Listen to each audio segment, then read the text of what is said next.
Astrology और वास्तु यही काम करता है कि आपको पहले से इन्फॉर्म करता है कि आने वाला समय आपका कैसा है। एस्ट्रोलॉजी आपको यही बताती है कि आने वाला समय कैसा है, संभल के चलेंगे तो गिरेंगे नहीं। इज इट कि हमारे एस्ट्रोलॉजिकल चार्ट से ये डिराइव करें कि कौन सा फेसिंग हमें सूट करेगा या हमारे परिवार को सूट करेगा, या एक ये जनरल प्रिंसिपल है कि नॉर्थ का मकान हर किसी को सूट करेगा? नहीं, जब हम फेसिंग की बात करते हैं, नॉर्थ फेसिंग और east facing is very good, सबके लिए अच्छा होता है, ठीक है। लेकिन अगर आप बात करते हैं एंट्रेंस की, तो वो अलग कॉन्सेप्ट है। मैप बनवा लिया, मैप बन गया, ठीक है, काम भी स्टार्ट हो गया, वास्तु का हमने स्टार्ट भी कर दिया। मैम कलर ये की जगह ये ले लें, ब्लू की जगह ग्रीन कर दें, मैम अच्छा नहीं लग रहा, मैम येलो अच्छा नहीं लग रहा। मैम उनको ये समझना पड़ेगा कि जो हम एडवाइस कर रहे हैं हम उसमें ऑलरेडी काफ़ी ऑप्शंस देते हैं। ऐसा नहीं कि ग्रीन बोल दे तो ग्रीन ही होगा, ऐसा नहीं होता है। आप कौन सा सेलेक्ट करते हैं वो आपके ऊपर है, आपकी विजडम के ऊपर है। वो तो आपको गलत रास्ते पे ही लेके जाने के लिए आया, बिकॉज नेगेटिव ऑलवेज अट्रैक्ट। अगर आपका समय खराब आ रहा है, आप बहुत अच्छे बिजनेसमैन हैं, आपका 100 करोड़ का 1000 करोड़ का बिजनेस चल रहा है, तो वो प्लैनेट्स आपको आपके एक बहुत अच्छे घर से निकाल के ऐसे घर में ले जाएगा जहां पर आपका बिजनेस बिल्कुल ठप हो जाएगा। सो एक इंसान आपको कैसे समझा पाए कि उसको क्या क्या प्रॉब्लम्स हैं, कैसे एक वास्तु कंसल्टेंट को, एक एस्ट्रोलॉजी कंसल्टेंट को इंसान अप्रोच करे और अपनी प्रॉब्लम्स डिस्कस करे? क्योंकि आजकल कई लोग बहुत सीक्रेटिव हो गए, कई लोगों को पता ही नहीं कि उनके साथ क्या क्या प्रॉब्लम्स चल रही है। हो सकता है कि जैसे मोटा मोटा लोग कहते हैं कि 3 मेजर प्रॉब्लम्स हैं या होती हैं। एक है रोग, ऋण और शत्रु।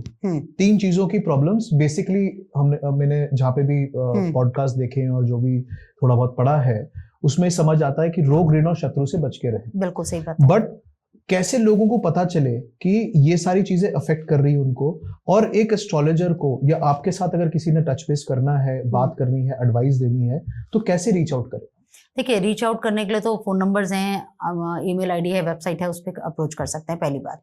दूसरी बात कि जब हम किसी के घर का चार्ट बनाते हैं या हम किसी के घर की ग्रेडिंग करते हैं, तो हम सामने वाला हमें नहीं बताता, हम खुद उसको बता देते हैं उसके घर में क्या चल रहा है। ओके जी, अगर आपके south of south east zone में कोई वास्तु दोष है, आप ऐसे समझो कि वास्तु है क्या चीज। पहले तो यही समझ लें कि एक व्यक्ति, आज मैं हूं या आप उल्टे होकर लेट जाएंगे ना, तो जो जो पोर्शन आपका जिस डायरेक्शन में जाएगा वही सेम सिचुएशन वास्तु पुरुष की है। और वास्तु पुरुष हर घर में अलग है। ओके हर घर का वास्तुमंडल अलग होता है, हर घर का वास्तु पुरुष अलग होता है। तो किसके घर में कौन सी प्रॉब्लम्स आ रही हैं, हम उस घर के जब ग्रेडिंग करते हैं तो हम बताते हैं कि आपके जोन में क्या प्रॉब्लम है और इसकी वजह से क्या इश्यूज आ रहे होंगे। जैसे मैंने अभी बताया कि साउथ ईस्ट में अगर पानी है या एक्सटेंडेड है तो उस घर की लेडीज हमेशा परेशान रहेंगी, हमेशा बीमार रहेंगी। ओके ठीक है। अगर नॉर्थ ईस्ट में प्रॉब्लम है तो घर के बच्चों का फोकस नहीं बन पाएगा, लोग मेंटल इश्यूज से परेशान रहेंगे। वेस्ट ऑफ नॉर्थ वेस्ट में जैसे मैंने बताया कि आपको डिप्रेशन का इशू हो जाएगा। नॉर्थ ईस्ट में है, माइग्रेन का इशू रहेगा। अगर आपके घर में नॉर्थ ईस्ट में कहीं कोई हैवी सामान रखा हुआ है तो आपका सिर का दर्द कभी जाएगा ही नहीं। ओके नॉर्थ ईस्ट में अगर आपने कोई बड़ी बड़ी कीलें लगा रखी हैं, कोई बड़ी ऊंची दीवार खड़ी कर रखी है, तो ऐसे घर के ऐसे लोगों के घरों में लोगों का विजन ही नहीं होगा, क्लियरिटी ऑफ थॉट्स ही नहीं होगी, हमेशा कंफ्यूजन ही क्रिएट करते रहेंगे जी। तो इस तरीके से वास्तु काम करता है। अगर आपके घर में जो मास्टर बेडरूम है साउथ ईस्ट डायरेक्शन में है और कपल साउथ ईस्ट डायरेक्शन में सो रहा है, ठीक है, और कहीं मंगल उनका बहुत अच्छी पावर में बैठा है, या अगर अच्छी पावर में नहीं भी है, अगर आप साउथ ईस्ट डायरेक्शन में सो रहे हो और वहां पर आपने रेड कलर का यूज ज्यादा कर रखा है कि भाई अट्रैक्शन बढ़ा रहे, प्यार मोहब्बत बढ़ा रहे कपल के बीच में, तो लोग जनरली रोजेज और रेड कलर से ये सब चीजें यूज कर लेते हैं, ठीक है।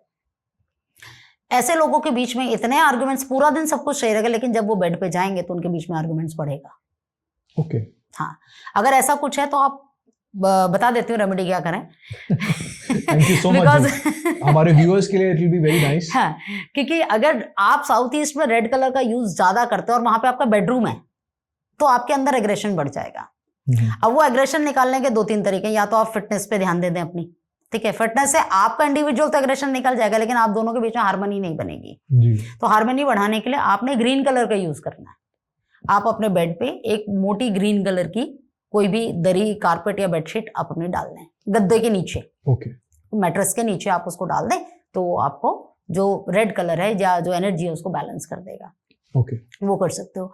अभी रिलेशनशिप की बात कर रहे हैं, हस्बैंड वाइफ के रिलेशनशिप की या कपल के रिलेशनशिप की, तो इसको और हार्मोनाइज करने के लिए 2-3 रेमेडीज बता देती हूँ। जैसे फ्राइडे के दिन आप अपनी वाइफ को कुछ भी गिफ्ट करें, ठीक है, वाइट चीजें गिफ्ट कर सकते हैं। गिफ्ट ना भी करें तो एटलीस्ट अपनी वाइफ को अप्रिशिएट करना शुरू करें, ठीक है। जनरली लोग वाइफ के ऊपर जोक्स सुनाते हैं, तो जोक्स ना सुना के उनको अप्रिशिएट करना शुरू करें, उनकी केयर करना शुरू करें। जब आप अप्रिशिएशन और केयरिंग में जाते हो ना, तो सामने वाला अपने आप ही सरेंडर्ड हो जाता है। डेफिनेटली। जब राधा जी कृष्ण जी से नाराज होती थी, ये भी एक रेमेडी है, इसको यूज करिएगा। राधा जी जब भी कृष्ण जी से नाराज होती थी तो कृष्ण जी क्या करते थे, आप लोगों ने अगर भगवद गीता पढ़ी होगी, आप जनरली लोग बताते भी, अपने भजनों में लोग बताते हैं, वो राधा जी के बाल बनाना शुरू कर देते थे। उनके सिर में ऑयलिंग करना, उनके बाल बनाना जी, और उनको बालों में फूल लगाना, मतलब उनके बालों को वो श्रृंगार करते थे, है ना। तो ये बहुत बड़ी रेमेडी है। ओके, वाइफ कितनी भी गुस्से में होगी, आप अगर उसको पास बैठ के उसके सिर पे हाथ भी फेरोगे ना, तो she will cool down automatically, क्योंकि आपने उसको यहाँ प्यार से हाथ फेरा। तो ये एक बहुत अच्छी रेमेडी है जिसको आप यूज कर सकते हो। ऐसे ही, ये तो मैंने मेल्स के लिए बता दिया कि मेल्स इस रेमेडी को करते, फीमेल्स कहेंगे कि हम क्या करें, मेल्स कहेंगे आपने हमारे लिए तो बता दिया, वाइफ भी तो कुछ करे। ट्रू। तो यहाँ पे फीमेल्स के लिए है कि जब भी हस्बैंड ऑफिस से आते हैं या आप आते हो, जब भी बैठे हैं तो कुछ समय निकालें जो हस्बैंड के लिए हो सिर्फ, जी, ठीक है, सिर्फ हस्बैंड के लिए हो, आप दोनों के लिए। हर समय हस्बैंड शिकायत करने के लिए नहीं होता कि आप हर समय उसको शिकायत करते हैं, ये नहीं किया, वो नहीं किया, नहीं। You should also appreciate your husband, कि आप अपने हस्बैंड को भी अप्रिशिएट करें, उनकी तारीफ करें, उनकी पसंद का कुछ खाना बना दें, उनको जो पसंद हो वैसी बातें कर लें, उतना भी बहुत होता है रिलेशनशिप को एनहांस करने के लिए। ओके, तो ये छोटी छोटी रेमेडीज हैं, इनको करो। और मेरी रेमेडीज कुछ अलग किस्म की आपको लगेंगी, वो यहाँ डाल दो वहां डाल दो, ये सब चीजें नहीं चलती हैं, क्योंकि उससे कुछ होता नहीं है जी, इससे कुछ होता नहीं है। जब आप अपने नेचर में, जब एस्ट्रोलॉजी और वास्तु को जब आप अपने नेचर में ले आते हो ना, अपनी दिनचर्या में, एक चीज समझिएगा रचित जी, एस्ट्रोलॉजी और वास्तु ये कोई जादू नहीं है। ओके, लोग सोचते हैं जादू है, हमने किया तुरंत रिजल्ट आ गया। नहीं, इट्स नॉट अ जादू, इट्स अ लाइफ स्टाइल।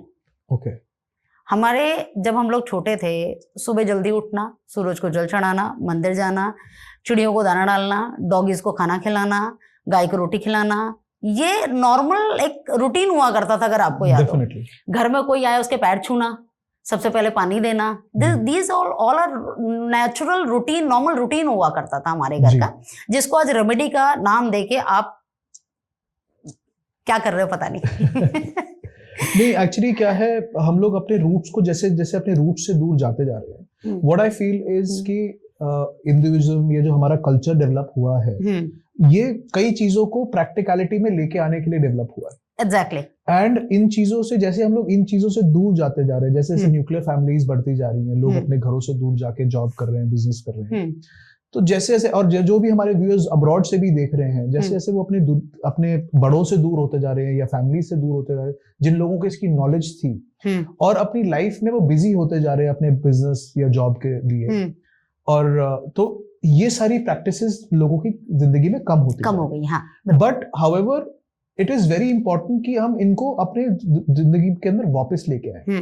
जैसे मैं छोटी सी एग्जांपल दूं, एक टाइम पे लोग कहते थे कि सरसों का तेल और देसी घी यूज करना सेहत के लिए हानिकारक है, और आज के एनवायरनमेंट में आप YouTube में कभी भी देख लीजिए या इंटरनेट पे कभी भी देख लीजिए, हर आजकल डॉक्टर कह रहा है कि देसी घी इज वेरी गुड। आज फॉरेनर्स आके हमारे यहाँ पे कह रहे हैं कि जी, फॉरेन के डॉक्टर्स और फॉरेनर्स आके डाइटिशियंस ये बता रहे हैं कि देसी घी के कितने अच्छे यूजेस हैं, आपके सरसों के तेल के कितने अच्छे यूजेस हैं, आपका सेसमे ऑयल के कितने अच्छे, तिल के तेल के कितने अच्छे यूजेस हैं फॉर आवर हेल्थ।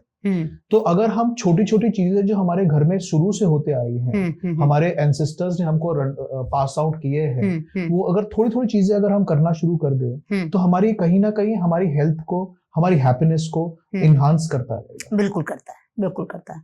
और कहीं ना कहीं हमारे ऊपर कोई ना कोई अगर प्रॉब्लम भी आने वाली होगी, तो एटलीस्ट एक छाते का कर्टन तो बना देगा हमारे सिर के ऊपर। हाँ, वही मैंने जैसे कहा ना कि एस्ट्रोलॉजी और वास्तु कोई जादू नहीं है, ये एक रूटीन है जिसको आप फॉलो करें।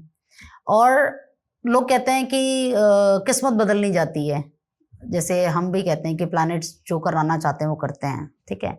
बहुत सारे हमारे पास क्लाइंट्स आते हैं या उनकी फैमिली वाले लोग होते हैं, कहते हैं जी मैं तो करना चाहता हूँ, मेरे घर वाले नहीं मानते हैं, मेरा ब्रदर इस पे विश्वास नहीं करता या मेरे फादर विश्वास नहीं करते। फीमेल्स आती हैं कि भाई मेरा हस्बैंड नहीं मानता है। तो यही बात है कि एस्ट्रोलॉजी और वास्तु, आप जब अच्छा आप गाड़ी चलाते हैं, ठीक है, हाईवे पे आप जा रहे हैं, आपकी गाड़ी की स्पीड 120 की स्पीड से चल रहा है जी। अगर आप किसी हाईवे पे पहली बार जा रहे हैं, ठीक, आपको स्पीड ब्रेकर आता, आपको दिखाई नहीं देता और आप उसको जंप कर जाते हो, तो क्या होगा? चलान नहीं होगा, की पॉसिबिलिटीज होगी। आप 120 की स्पीड से चल रहे हो, स्पीड ब्रेकर आया, आपने ब्रेक नहीं लगाया और आपकी गाड़ी पलट जाएगी, एक्सीडेंट के चांसेस 100% होंगे। जी। वहीं अगर आप जा रहे हैं और आपको पता है कि आफ्टर 2 किलोमीटर्स स्पीड ब्रेकर है और मेरी गाड़ी की स्पीड 120 है, मुझे गाड़ी की स्पीड स्लो करनी है, तो आप गाड़ी की स्पीड स्लो करोगे और ब्रेकर पे आराम से निकालोगे, आपकी गाड़ी स्मूथली निकल जाएगी। जी। ठीक है, आपको पहले से पता था कि यहाँ स्पीड ब्रेकर है, या अगर गड्ढा है कोई बहुत बड़ा, रोड्स पे आजकल रोड्स टूटी हुई होती हैं, आपको पता था जहाँ पे रोड टूटी है वहां पे अपनी गाड़ी की स्पीड स्लो कर देते हो। अगर आपको पता ही नहीं चला, अचानक से आप पहुंच गए और आपने उसी स्पीड से अपनी गाड़ी निकाली, तो ऑब्वियस है जब गाड़ी गड्ढे में जाएगी तो आपको जर्क भी आएगा। जी, डेफिनेटली। तो एस्ट्रोलॉजी और वास्तु यही काम करता है कि आपको पहले से इन्फॉर्म करता है कि आने वाला समय आपका कैसा है। एस्ट्रोलॉजी आपको यही बताती है कि आने वाला समय कैसा है, संभल के चलेंगे तो गिरेंगे नहीं। अगर आपका समय खराब आ रहा है, आप बहुत अच्छे बिजनेसमैन हैं, आपका 100 करोड़ का 1000 करोड़ का बिजनेस चल रहा है, ठीक है, अगर आपका समय खराब आ रहा है तो वो प्लैनेट्स आपको आपके एक बहुत अच्छे घर से निकाल के ऐसे घर में ले जाएगा जहां पर आपका बिजनेस बिल्कुल ठप हो जाएगा। ओके। क्योंकि वो प्लैनेट हैं, उन्होंने तो काम करना है, उनका काम है काम करना। आपका काम है कि जब समय आए तो वो जो समय आएगा ना, वो आपको 2 पार्ट्स में ले जाएगा, राइट और लेफ्ट, यानी अच्छा और बुरा। जी। आप कौन सा सेलेक्ट करते हैं वो आपके ऊपर है, आपकी विजडम के ऊपर है। वो तो आपको गलत रास्ते पे ही लेके जाने के लिए आया, बिकॉज नेगेटिव ऑलवेज अट्रैक्ट। जी। ठीक है, तो आपको गलत रास्ते पे ही लेके जाने के लिए आया। अब आपके ऊपर है कि आपको पहले से पता है कि अगर उल्टा जाऊंगा तो भाई साहब गलत रास्ते पे जाएंगे, रास्ता बहुत खराब है, कांटे भी होंगे, पत्थर भी मिलेंगे, सोने के लिए जगह भी नहीं मिलेगी, बारिश भी आएगी, कुछ नहीं मिलेगा मुझे, और जाके पहुंचूंगा डेस्टिनेशन पे, पहुंचना तो सबने है। जी। ठीक है, अभी आपके ऊपर है कि आप लेफ्ट जाएं या राइट जाएं। राइट से जाएंगे तो सारी चीजें स्मूथली आपको मिल जाएंगी, आप अपने डेस्टिनेशन पर आराम से पहुंच जाएंगे। सो इससे कहने का ये भी मतलब है कि जो मेरे लिसनर्स के समराइज करने के लिए मैं बोलूंगा इस पॉइंट तक, कि जैसे हम अपना क्वार्टरली हेल्थ चेक कराते हैं, yes, exactly. अपना एनुअल एक एग्जीक्यूटिव प्लान लेके, आजकल हर कंपनी अपने एम्प्लॉय की, हर आदमी अपना एक एनुअल चेकअप कराता है, वैसे एक एनुअल और एक क्वार्टरली चेकअप करवाना from a vastu and astrology stand point भी इम्पोर्टेंट है। बिल्कुल, हमारी ओवरऑल वेलबींग के लिए, वेलबींग के लिए और खुशियों को मेंटेन करके। बिल्कुल सही बात है। जैसे हम मेडिकल चेकअप के लिए रेगुलर बेसिस पे जाते हैं, एस्ट्रोलॉजर भी और वास्तु कंसल्टेंट भी रेगुलर बेसिस पे आपको चेक करने चाहिए। बिकॉज जैसे अभी आपने कंस्ट्रक्शन स्टार्ट करा, ठीक है, आपने वास्तु कंसल्ट किया, आपने पूरा घर रेडी कर दिया, वास्तु के अकॉर्डिंग ही पूरा घर बन गया आपका, आप शिफ्ट भी हो गए, लेकिन शिफ्टिंग के बाद भी आप कई बार ऐसी अमेंडमेंट कर देते हो जो आपको नुकसान पहुंचा देती हैं। जी। तो इसीलिए रेगुलर बेसिस पे आपकी बात बिल्कुल सही है, एस्ट्रोलॉजर और वास्तु कंसल्टेंट के टच में रहना चाहिए। पहले हमारे पुराने जमाने में हमारे लोगों के घरों में एक पंडित जी आया करते होंगे, आपको याद होगा। जी जी। जो रेगुलर बेसिस पे हमारे घर पे आते थे और हमारे घर की क्या सिचुएशन, जिसको हम फैमिली का पंडित मतलब पुरोहित कहते थे, वो पहले पुराने जमाने में होती थी। लेकिन वही बात है, हमारे हिंदुस्तान में कोई चीज वेस्टर्न कंट्री से घूम के आ जाए तो उसको अप्रिशिएशन मिलना शुरू हो जाता है, अपनी खुद की चीजों को हम अप्रिशिएट नहीं करते। जैसे मेरे एक फ्रेंड है, he is a very learned individual, वो मुझे ये कहते हैं कि इंग्लिश में अगर आप झूठ भी बोलोगे तो कई बार ऐसा लगेगा कि सच ही बोल रहे हैं, बट अगर आप हिंदी में सच बोलेंगे तो कई बार लोगों को लगता है कि झूठ ही बोल रहा है। True, I totally reckon with what you saying. इसके बाद एक अभी हमने डिस्कस कर लिया कि वास्तु और एस्ट्रोलॉजी कैसे हैंड इन हैंड चलते हैं और हमारे लाइफ को, लाइवलीहुड को कैसे मेंटेन करके रखते हैं। अब थोड़ा सा मैं टॉपिक को चेंज करूंगा। आजकल जैसे हर किसी के घर में, स्पेसिफिकली जो हमारी एज के लोग हैं, उनके घर में लिकर को स्टोर करने का, लिकर सर्व करने का एक टाइम पे बहुत बड़ा टैबू था कि या बहुत बड़ा प्रैक्टिस था कि घर के अंदर लोग लिकर कंज्यूम नहीं करते थे। अब जो YouTube में भी आपने देखा होगा काफी लोग कह रहे हैं कि जी फ्राइडे को या सैटरडे को शायद लिकर कंज्यूम करना चाहिए, तो इसके बारे में आपका क्या थॉट्स है, क्या आपका सोच है इसके बारे में? देखिए, कल्चर तो चेंज हो रहा है, बिल्कुल हो रहा है, और हम यंग जनरेशन बहुत ज्यादा बूजिंग की तरफ अट्रैक्ट भी हो रही है जी। यंग जनरेशन या हम जैसे लोग भी वो दोनों तरफ चल रहे हैं। बूजिंग भी चाहिए, स्पिरिचुअलिटी भी चाहिए, दोनों चीजें चाहिए साथ में। तो दोनों चीजें साथ में आती तो नहीं है, पहली बात। बट हाँ, कल्चर है, चेंज हो रहा है, तो उसको एक्सेप्टेंस भी मिलती है, सब घरों में चलता है, ठीक है, चलता है। लेकिन बूजिंग को आप किस तरीके से यूज करेंगे, इसमें वास्तुशास्त्र बहुत हेल्प करता है आपको। ओके जी। अभी बात करते हैं, जैसे अभी आपने बात किया, तो इसमें मैं दो चीजें स्पेसिफाई करती हूँ। एक होता है आपका शराब, अल्कोहल, दूसरा होता है बियर। जी। ठीक है। जो अल्कोहल है वो आपके शनि देव के आधिपत्य में आती है। ओके। ठीक है। और जो आपका बियर है वो राहु देव के आधिपत्य में आती है। जब आप इन दोनों में से किसी भी चीज को लग्जरियस वे में लेंगे तो वो शुक्र के आधिपत्य में आ जाएगी। ओके। लेकिन ये कहीं नहीं है कि वो आपके शुक्र को उच्च का कर देगी या आपके शुक्र को अच्छा कर देगी, ये कहीं नहीं है। ओके। ठीक। अगर आप कोई भी अल्कोहल या कोई भी बूजिंग आप किस डायरेक्शन में बैठ के करते हो उसका इंपैक्ट आता है। अच्छा। जैसे अगर आप साउथ ऑफ साउथ ईस्ट में बैठ के ड्रिंक करते हो तो आपके कॉन्फिडेंस को बढ़ाता है। ओके। ठीक। अगर आप ईस्ट ऑफ नॉर्थ ईस्ट में बैठकर करते हो तो आपको विजडम देता है, आपके हेल्थ के पे काम करता है। अच्छा। ओके। ठीक है। आप उसको हेल्थ के पॉइंट ऑफ व्यू से लेकर को कंज्यूम करोगे। लेकिन वहीं अगर आप जब ईस्ट में जाकर बैठकर ड्रिंक करोगे तो आप उसको एंजॉय करोगे। जी। ठीक। तो वास्तु बहुत इंपैक्ट डालता है कि अगर आप अल्कोहल भी ले रहे हो तो किस डायरेक्शन में बैठ के ले रहे हो उसका क्या इंपैक्ट आएगा वो वही बताएगा। बट ये कहीं नहीं है कि आपका शुक्र उच्च का हो जाएगा, वो नहीं होता है। That is very good input. और हम लोग वास्तु में आपको बियर बार का मतलब बार कहाँ बनाना है घर में, जी। हम वो भी एडवाइस करते हैं कि आप किस डायरेक्शन में बैठ के बार बनाएं आपका। क्योंकि लोग कई बार शर्माते हैं अपने घर में एक एस्ट्रोलॉजी कंसल्टेंट को, एक वास्तु कंसल्टेंट को बुला लेते हैं घर में, फिर पीछे से चोरी से एक जगह पे एक बार बना देते हैं या बिना उसको डिस्कस किए हुए पुट इन कर देते हैं। क्योंकि आजकल जैसे जैसे घरों का साइज कम्पैक्ट होता जा रहा है, छोटा होता जा रहा है, वहां पे एक बार पहले के मुकाबले साइज छोटा हो गया है, कॉम्पैक्ट हो गया है, तो उसको कहाँ प्लेस करे वो भी आपसे डिस्कस करके ही प्लेस करना बेटर है। बिल्कुल। बार कहाँ बनाना है आपको घर में, डाइनिंग टेबल कहाँ बनाना है, पूजा का स्थान तो सबको ही पता है, आजकल तो सोशल मीडिया पे छाया हुआ है, पूजा और किचन आपकी छाई हुई है जी, तो उसकी बात नहीं करते। लेकिन आपको इवन तो जो पेंटिंग्स लगानी है अपने घर में, ओके, ठीक है, आप जो अपने घर में पेंटिंग्स लगाते हैं, प्लांट्स लगाते हैं, वो भी किस डायरेक्शन में लगाना है, स्टैचू कौन सा लगाना है, वो किस डायरेक्शन में लगाना है, ये भी इंपॉर्टेंट होता है। ये सारे वास्तु के ही पार्ट है। ओके। जैसे मैंने बताया ना, लैंड एनर्जी के अलावा बाकी ये सब चीजें भी, इवन तो आप जो कर्टन्स, जो आपकी लाइट्स लगी, ये भी किस कलर की होनी चाहिए, क्या इंपैक्ट डालेंगे, ये भी वास्तु के अंदर आता है। ओके। तो घर की एक छोटी से छोटी चीज आपके वास्तु के अंदर आती है। इवन तो आप जो यूटेंसिल्स यूज कर रहे हैं अपने घर के अंदर, ठीक है, आप डिनर के लिए, अपने फूडिंग के लिए कौन से क्रॉकरी यूज कर रहे हैं, वो भी वास्तु के अंदर आती है। ओके।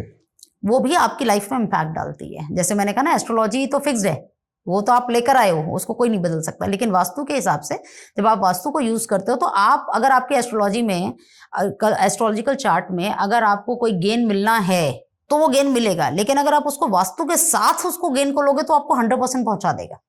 जो हमारी कुंडली में होता है उसका 100% तो हम कभी यूज कर ही नहीं पाते हैं, कोई भी व्यक्ति नहीं कर पाता। ओके। तो वहां पर वास्तु बहुत काम आ जाता है। डेफिनेटली। और कई बार होता क्या है कि ऑकल्ट साइंसेस को जो स्पेशलिस्ट होते हैं वो कई बार ऐसी ऐसी चीजें देख के हमारी पत्रियों के अंदर में हमारे को रेमेडीज करवा देते हैं जो हमें यही नहीं पता कि वो एक्चुअली कर क्यों रहे। तो मेरा जो थॉट है, मेरा जो सजेशन है हमारे व्यूअर्स के लिए, अपनी फैमिली के लिए, फ्रेंड्स के लिए, वो हमेशा ये रहता है, कोई कुछ एडवाइस कर रहा है, आप अगर उन लोगों पे यकीन करते हैं, उन प्रोफेशनल्स पे यकीन करते हैं, तो ब्लाइंडली फेथ कीजिए और ब्लाइंडली फॉलो कीजिए वो जो सजेस्ट कर रहे हैं, and try make that as a part of your lifestyle, और उसको आप फिर धीरे धीरे बेटर करते जाइए और कंसिस्टेंटली करते जाइए। रचित जी, यहाँ पे मैं थोड़ा सा एक बात बताऊँ आपको। बहुत सारे लोग आते हैं, मैप बनवा लिया, मैप बन गया, ठीक है, काम भी स्टार्ट हो गया, वास्तु का हमने स्टार्ट भी कर दिया। मैम कलर ये की जगह ये ले लें, ब्लू की जगह ग्रीन कर दें, मैम अच्छा नहीं लग रहा, मैम येलो अच्छा नहीं लग रहा, मैम हम ब्राउन कर लें। उनको ये समझना पड़ेगा कि जो हम एडवाइस कर रहे हैं हम उसमें ऑलरेडी काफ़ी ऑप्शंस देते हैं। ऐसा नहीं कि ग्रीन बोल दिया तो ग्रीन ही होगा, ऐसा नहीं होता है। ऑप्शंस देते हैं हम कि आप ग्रीन की जगह ये कलर यूज़ कर लो, यहाँ पे यूज़ कर लो, ऑप्शंस देते हैं। बट समहाउ लोग उसमें चाहते हैं कि अमेंडमेंट हो जाए। जब अमेंडमेंट होती है तो वो इम्पैक्ट उसका खत्म हो जाता है, कम हो जाता है। तो इसलिए इन चीज़ों को समझना बहुत ज़रूरी है कि जो भी आपको बताया जा रहा है उसको आप ब्लाइंडली फॉलो करें। जब आप उसको ब्लाइंडली फॉलो करते हैं तो वो काम करता है। क्योंकि जब हम किसी को कोई भी रेमेडी देते हैं तो उसमें हमारी खुद की एनर्जी लगी होती है जी।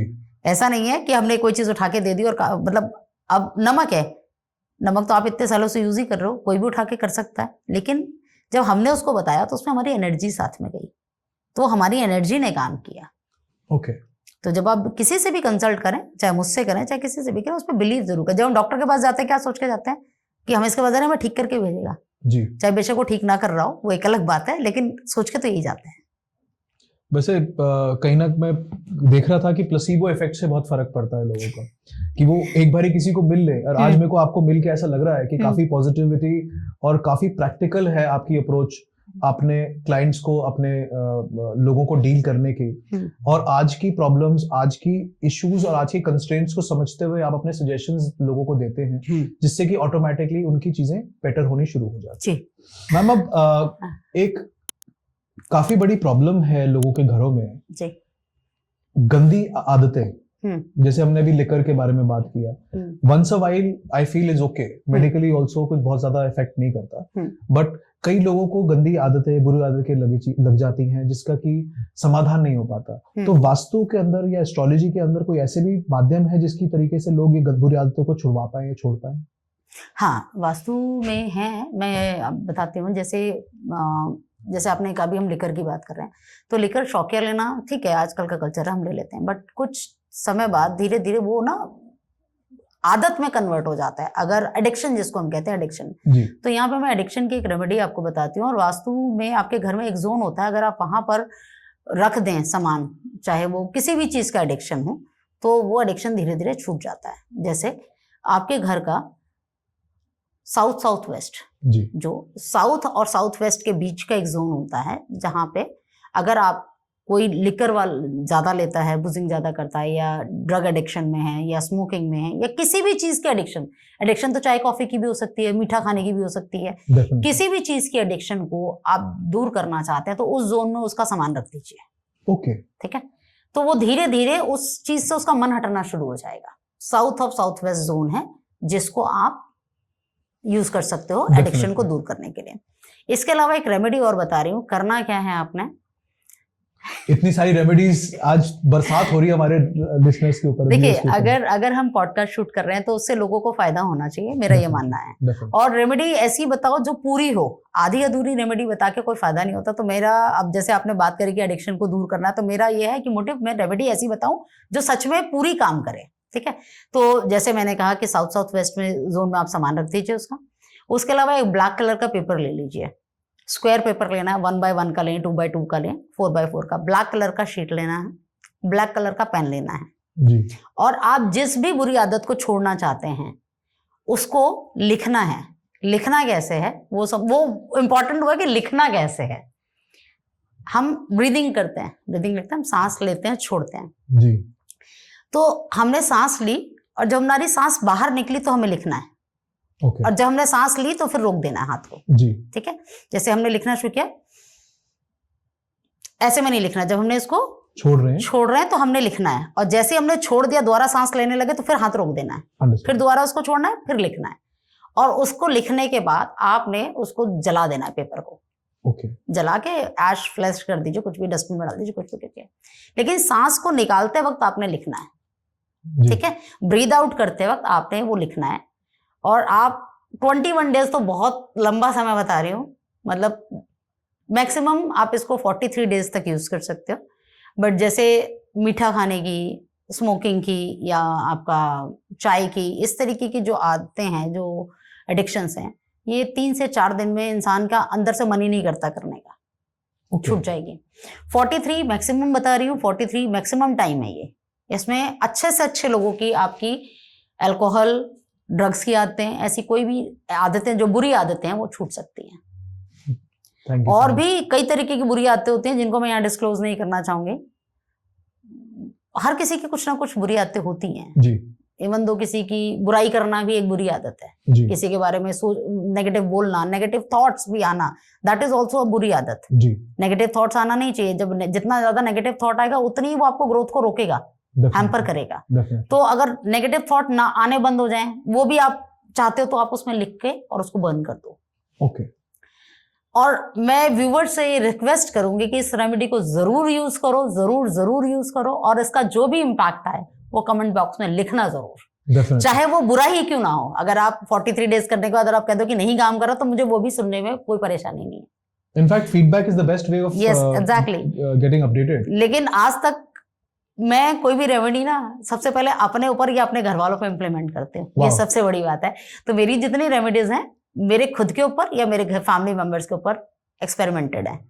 मैं किसी क्लाइंट की उस पे नहीं जाऊंगी क्योंकि किसी क्लाइंट ने मुझे फीडबैक दिया तो मैंने रेमेडी बता दी, नहीं।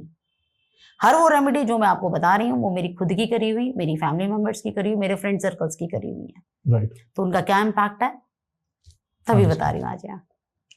नाउ अब प्रोफेशनल बातें बहुत हो गई मैम जी। अब late me know you better.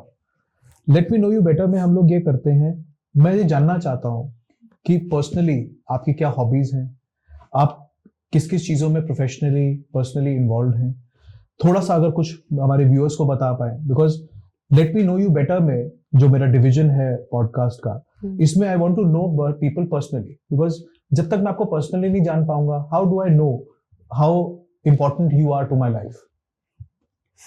Actually मैं दिल्ली की ही हूँ, मेरा बचपन दिल्ली में ही बीता है। लुटियन जोन में मेरे फादर गवर्नमेंट जॉब में थे और अब नाउ इज रिटायर्ड। और मैं एक्चुअली शुरू से बिजनेस करना चाहती थी। ओके। गारमेंट्स का, गारमेंट एक्सपोर्ट का मेरा बिजनेस करना चाहती थी। When I was in 10th class, तो मेरी कॉमर्स की टीचर थी, उन्होंने पूछा कि तुमने कॉमर्स लिया क्यों है। तो आई सेड कि मेरे को बिजनेस करना है। जी। किस चीज़ का बिजनेस? गारमेंट का बिजनेस करना है। मेरी फैमिली में थ्रू आउट कोई बिजनेस पर्सन नहीं था। गवर्नमेंट जॉब के फैमिली है मेरी, गवर्नमेंट एम्प्लॉयज़ की सारी। बट पता नहीं कहाँ से समहाउ ये चीज़ आई। बट साइमल्टेनियसली ना मेरे को एस्ट्रोलॉजी पढ़ने का बड़ा शौक था। शौक कैसे जनरेट हुआ वो बताती हूँ। मेरी एक फ्रेंड है, उनके फादर पामिस्ट थे, बहुत अच्छे, और एस्ट्रोलॉजर भी थे। और हम जब उनके घर जाते थे तो अंकल से ऐसे हमने सीख लेता, अंकल जरा हमें भी कुछ बता दो, हमें भी कुछ सिखा दो। तो ये कि ये लाइफ लाइन होती है, ये लक लाइन होती है, ये हार्ट लाइन होती है। और एक बहुत इंपॉर्टेंट चीज़ बताऊँ आपको, यहाँ पे आपके पार्टनर का नाम लिखा होता है। ओके। ये जो 2 लाइन है इनके बीच में आपके पार्टनर का नाम लिखा होता है। हमने सीख लिया जी। और उसके बाद फिर सबको, अच्छा यार तू दिखा तेरे पार्टनर का नाम क्या, तेरे पार्टनर का क्या। ये एज अ क्यूरियोसिटी हमने इस चीज को सीखना शुरू किया और वहीं से इंटरेस्ट डेवलप हुआ। तो धीरे धीरे अब कॉलेज भी गए, तो कॉलेज में भी लड़के लड़कियां सब अच्छा ला दिखा, तेरा हाथ देखते तेरी लव मैरिज होगी या अरेंज मैरिज होगी, कितने बच्चे होंगे, ये सब चीजें हम हाथ से देखना हमने वहां से ऐसे शुरू किया। तो एस्ट्रोलॉजी और वास्तु मेरी हॉबी है और मेरा एक्सपोर्ट हाउस है, वो मेरा बिजनेस है, मेरा करियर है। वाओ। सो अगर मैं ये सही कहूं तो ये आपका हॉबी कम पैशन है, yes, rather than a sole source of income। Exactly, ये मेरा पैशन है। मैं इसको बहुत तहे दिल से करती हूँ, जिसके लिए भी करती हूँ और बड़े मजे से करती हूँ। सो व्यूअर्स, आज हमने मैम से बहुत अच्छी बातें सीखी, बातें समझी, और वास्तु का, एस्ट्रोलॉजी का हमारी लाइफ में क्या यूज है, ये इससे डरने की कोई जरूरत नहीं है।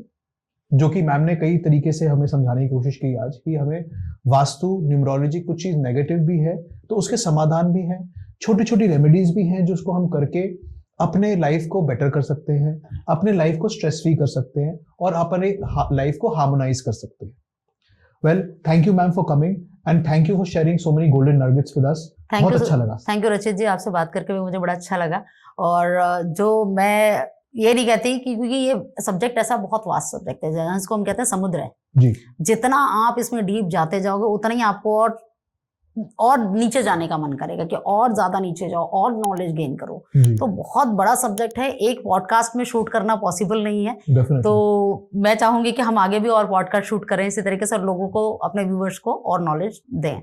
आपसे बात करके मुझे बहुत अच्छा लगा। जैसे कि आप बहुत बिजी रहते हैं काफी मुश्किलों से, because you got so many businesses and passion project तो आपका चल ही रहा है। जी तो definitely as per your time permits हम डेफिनेटली मिलेंगे and we'll continue this podcast. जी बिल्कुल। Thank you so much. Thank you so much.